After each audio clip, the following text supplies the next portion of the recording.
Hello everyone, this is Nightborg. Welcome to this channel. Today I'm going to walk you through the process of making a suspenseful, thrilling, mystery kind of fantasy RPG song.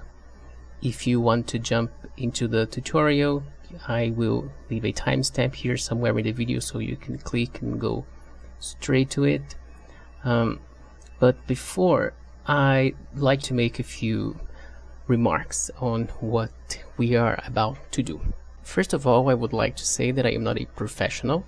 I'm not a professional arranger. I'm not a master of orchestrating music. I'm just a music enthusiast who attends the same community college as you do, which is YouTube. So I'm still learning and I still have a lot to learn, but all the knowledge I can pass on, I like to do so. Next, I would like to say that a minimum knowledge of music theory will come in very handy for this tutorial, because there are some things that I will discuss here that will make your life way easier if you know a little bit of music theory. I will play a little preview of the final result, and then I will leave the full song just so you know what we are about to do here. So here we go.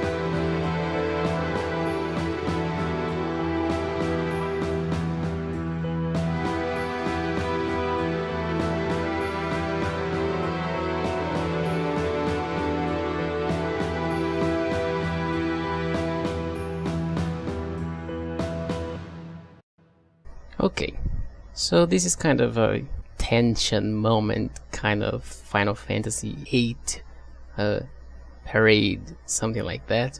And well, I've been listening to some orchestral music to study and improve, and I ended up finding out something interesting about fantasy music, especially RPG related music. That is, at least 40% of the effects you want to achieve when you are composing this kind of music, they don't come from the composition itself, but rather from the timbre of the instruments. What does that mean? Some timbres make you feel some kinds of ways. So for example, if you are playing an RPG and you are entering a kind of safe town, safe haven, there is usually a sense of peace and harmony, so you're probably going to listen to lots of harps and flutes, this kind of softer sounds. If you are entering a situation of danger or intrigue or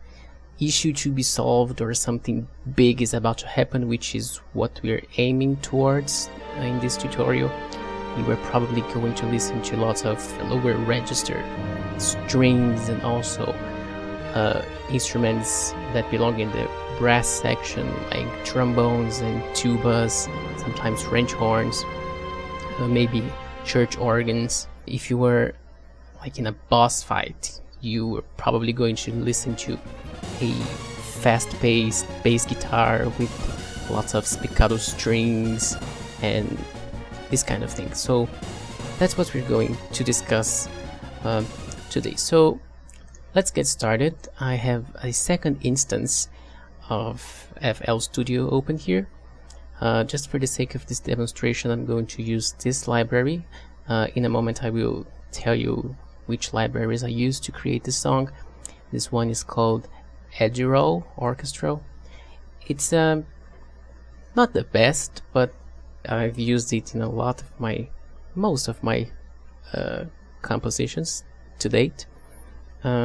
It's not very big, but the sound is reasonably faithful to the originals. The first thing I would like to introduce you to, the first idea that occurred to me, is the idea of chord progression. So when you are composing a regular song, let me just change the instrument to a piano. When you are playing a song, when you are building a song, you usually have chord progressions that are relatively safe or predictable. For example, if your song starts in a C minor, there are possibilities here. You can go from a C minor to a E flat, and then you can jump into a G minor and to an F. So you have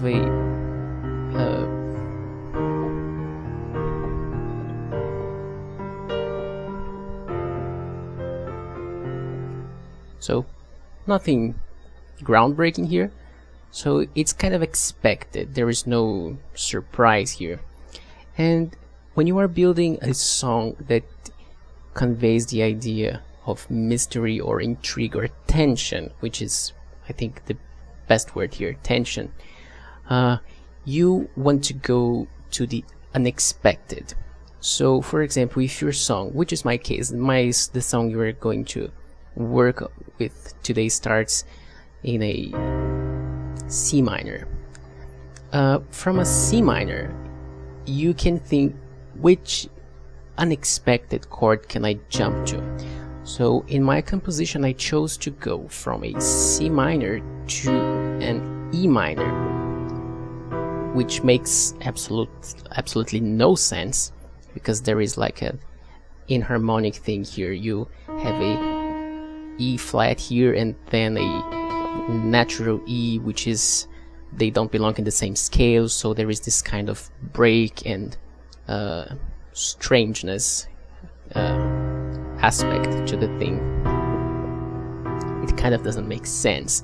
And then what you can do is you can look for the next chord that doesn't make sense, which in my case I think it was a G minor. So I went from C minor to E minor and then to G minor, and then I think I jumped to A minor. I think that's what I did. So there are lots of inharmonic things here. They kind of don't belong in the same key, and then there are some appoggiaturas that don't kind of make sense, like you were here and then you come down semitones.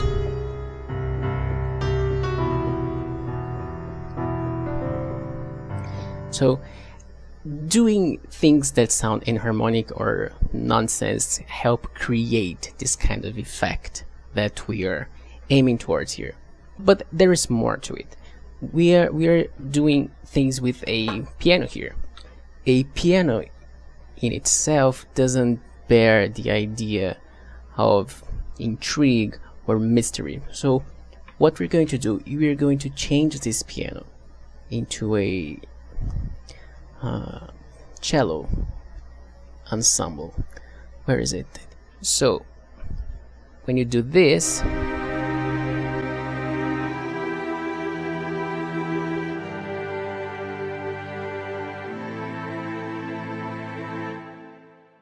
it's a whole different story. That involves kind of like the phenomenology of music and how different timbres make its view and so on. So when you want to achieve this sense of tension, the instruments that I found that help convey this idea is lower register strings. So this is how our song starts, and this chord goes on for some time, and then there is like these are the notes that I forgot my words. These are the words that create the C minor chord, which is a G, C, and E flat. I'm just repeating them here, and then isolating the C. This is how our song starts, and then it repeats, and then from here I jumped into an E minor, and then from here you can look for other enharmonic notes that you can put in, but in a way that they still make sense. So what I did was this.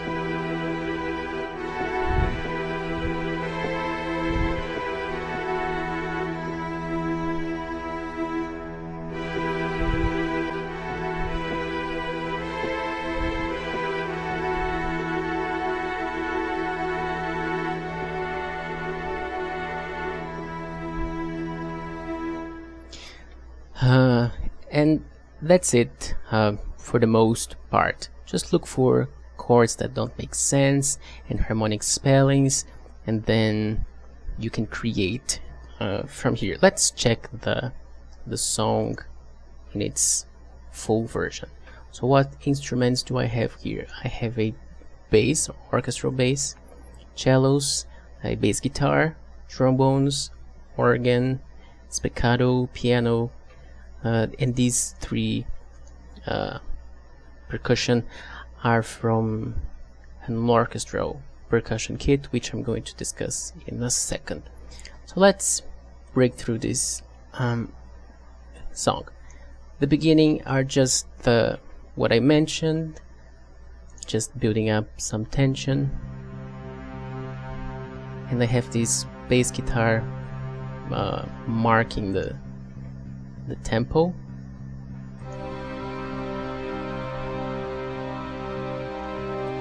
I composed this particular piece having in mind that cellos and trombones would kind of converse throughout the thing. They are playing not completely, but somewhat different things, but in a way that it still makes sense.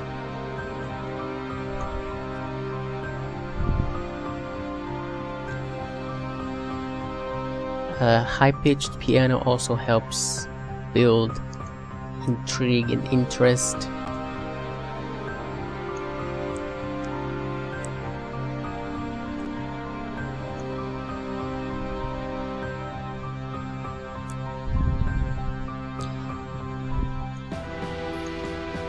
These kind of fanfare percussion also help to give the idea of a kind of parade or a big event or something grand.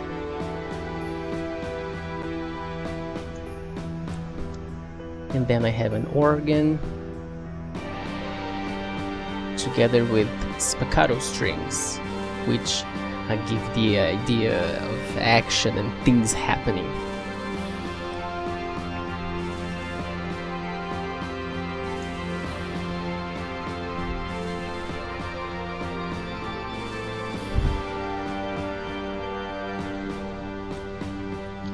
And then it doesn't change a lot. You have different variations. It's kind of always the same instruments doing different things. I will discuss the percussion section in detail in a few seconds.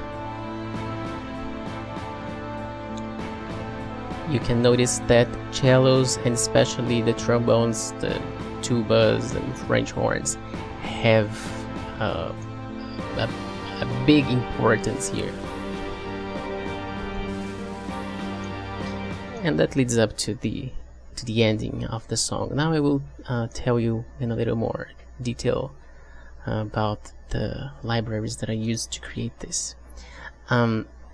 For this library, Edinburgh Orchestra, I used the Rhythm Set Orchestral Kit.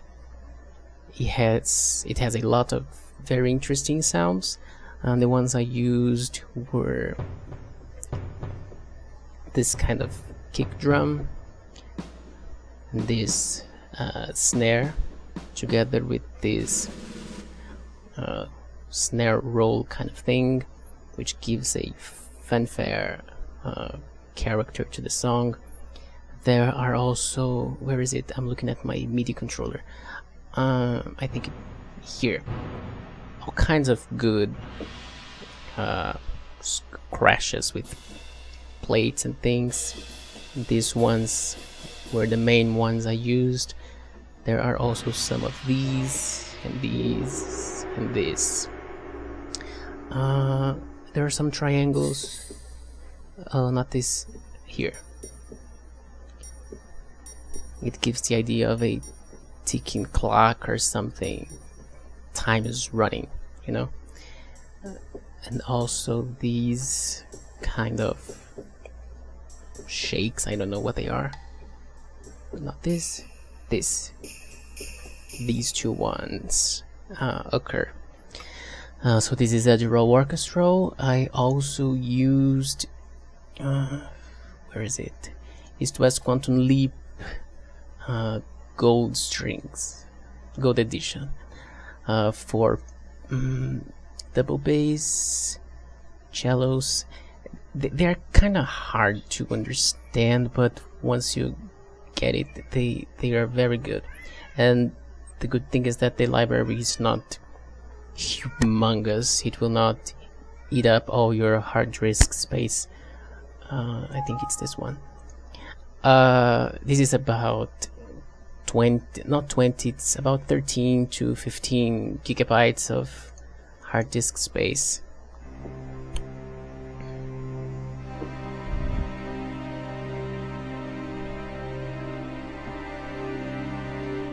So these are the, what are these, basses or cellos? I don't remember. I also used it for marcato, spiccato strings.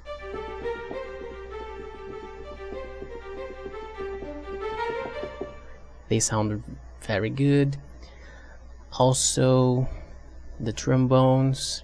I mixed trombones and French horns, if I'm not mistaken.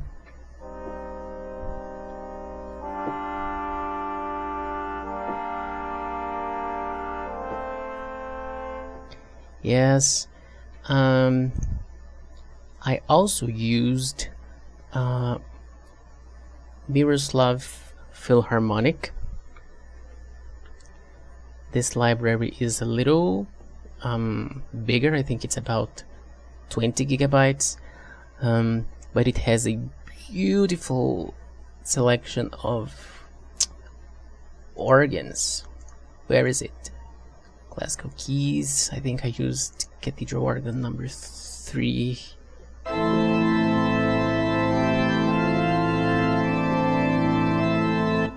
Yes, and another thing you can add, which gives a lot of character, and this library specifically has a beautiful collection, is female voices, or voices, male and female choir voices.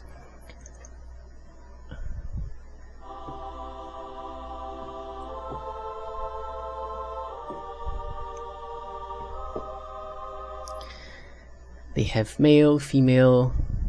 It all sounds good. What else did I use? Bass.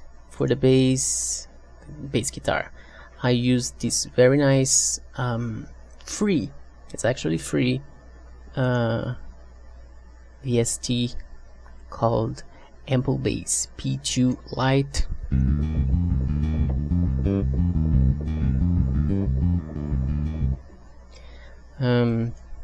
It sounds very good. It's one of the best free VSTs for bass that I have ever seen. What else did I use? I think that's basically it. I will not get into the details of mixing and mastering because it takes a lot of time and it's a whole different story, and there are also a whole bunch of videos on YouTube teaching you how to do it. There is a channel that helped me big time doing this. I don't remember the guy's name, but I will leave a link in the description for you to check out. He gives great advice on how to arrange and how to deal with panning, because in a real orchestra there is a specific distribution of the instruments. So violins are on the left, cellos and basses on the right, percussion at the very back, piano at the back on the left, this kind of thing, which makes a huge difference in the end. But just for your information, what I use to master my songs is T-Rex. It's a little complicated, but once you learn how to use it, it works wonders. I really recommend it. And that's it. I will leave a link to the video with the final product, so you can listen to the full song. If you have any questions you would like answered, anything that I haven't addressed so far, feel free to leave a comment below. And I think I will make a video for other themes that I want to develop, like the town theme, the boss fight theme, the dungeons theme. I have some ideas in my mind, and I think I will make a video for every song that I build. So thank you for watching, and I will see you next time.